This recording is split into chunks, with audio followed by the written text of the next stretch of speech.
Hello friends.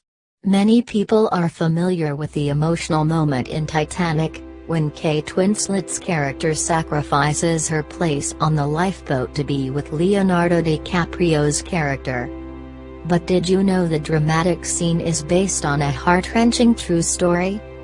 The selfless act echoes the moment a rich woman on the real-life ill-fated ship chose to drown at her husband's side rather than leave without him.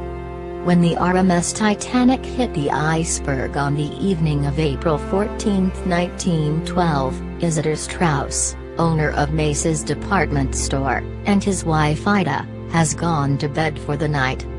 Parents of 6 children, Isidor, 67 and Isa, 63, had been married for around 41 years and were returning to the U.S. after a holiday in France. Hours later they were being hurried into lifeboats, as the unsinkable ship was rapidly going down following the collision with the iceberg. As a woman, and one of the wealthiest passengers in first class, Isa was guaranteed a spot on the lifeboat. Millionaire Isidor was also offered a spot to safety, due to his age and for his role as a prominent philanthropist and former congressman. He declined. He insisted on remaining on the ship so that women and children could take his place.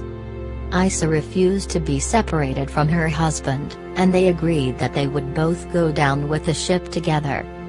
June Holm Cash wrote in her book, A Titanic Love Story, Ida and Isidor Straus, that passengers heard Isa saying, "Isidor, my place is with you. I have lived with you. I love you, and if necessary, I shall die with you." Those who were rowed away to safety saw the couple standing alongside the rail, holding each other and weeping silently.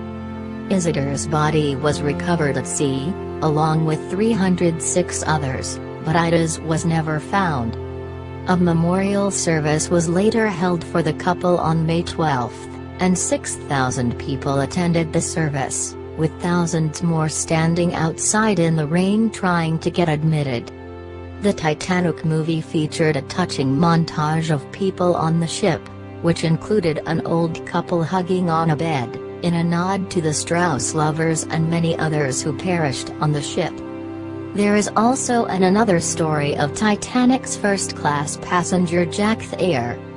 Jack Thayer was a 17-year-old high school senior, from an upper-class family returning from a trip to Paris with his parents.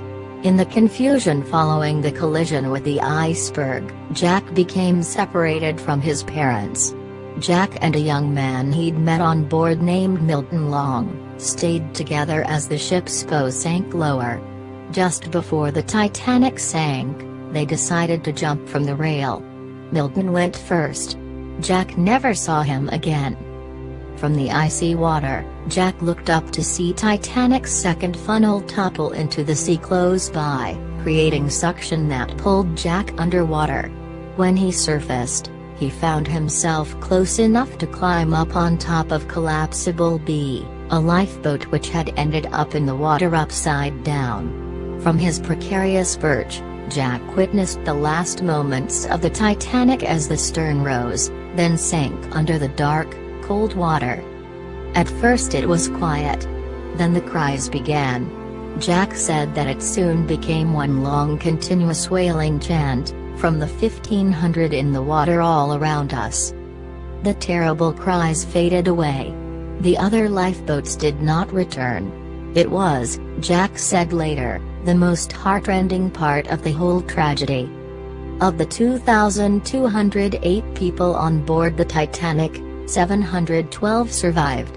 Jack was reunited with his mother on board the rescue ship, the Carpathia, early the next morning. It was only then he found out that his father hadn't survived. Jack went on to a successful career, he married and had 2 sons. But it's hard not to wonder if the horror of that night ever left him. In 1945, at the age of 51, Jack Thayer committed suicide after his son, Edward, was killed in World War II. More than 1,500 people were killed on the Titanic, making it one of the deadliest commercial peacetime maritime disasters in modern history. Only 16 wooden lifeboats and 4 collapsible boats were carried on board, enough to accommodate 1,178 people, but only one-third of the ship's total capacity. Edward Smith, the ship's captain, went down with the vessel. His last words were, "Well boys, you've done your duty and done it well. I ask no more of you. I release you. You know the rule of the sea. It's every man for himself now, and God bless you." Thanks for watching, and if you like this video, subscribe my channel and turn on the notification bell. Give a thumbs up, comment and share.